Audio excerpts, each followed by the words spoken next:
Hi guys, adto dining birthday ganap nako last January 28. Naghimo day mi og lechon bili. Naka-decide akong banan na maghimo na lang daw mi ani kay para dili na sad magsigi og luto-luto og unsa. Og nasugdanan nako og hiwa-hiwa ang mga lamas guys. Inato ra gud ni nga lamas. Bombay, ahos. Isugdanan ako hiwa-hiwa guys kay para bitaw mo surop ang iyahang mga lamas diha mana ako siya hiwa-hiwa og gagmay-gagmay. Good sad siya tanto nga gagmay-gagmay. Ang importante na mo surop ra jud ang iyahang mga lamas diha sa ilawom. Mana na among lamas guys, mana na siyang butangan mo sibuyas dahon, bombay, ahos, magic sarap.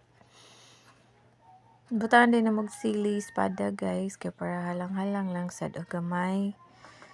Unya, lemon, pamintang dahon, liso, tuyo, asin. Og syempre di gyud ni mawala ang tangad guys. Usa ka punuan gyud.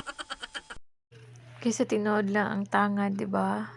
Bisan unsa na sad nimong lutoon lami gyud pag may tangad. Sa dihang gisugdan na og tahi.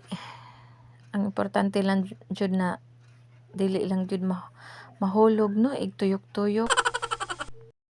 4 kilos diay ni guys among gihimo.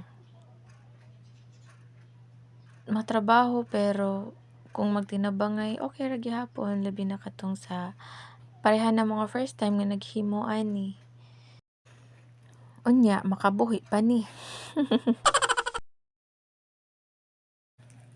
Charan! Hapit na siya maluto, guys. More 2 ka oras kapin ba gani siya na mo gisalang. More to guys. Thank you for watching. Amping!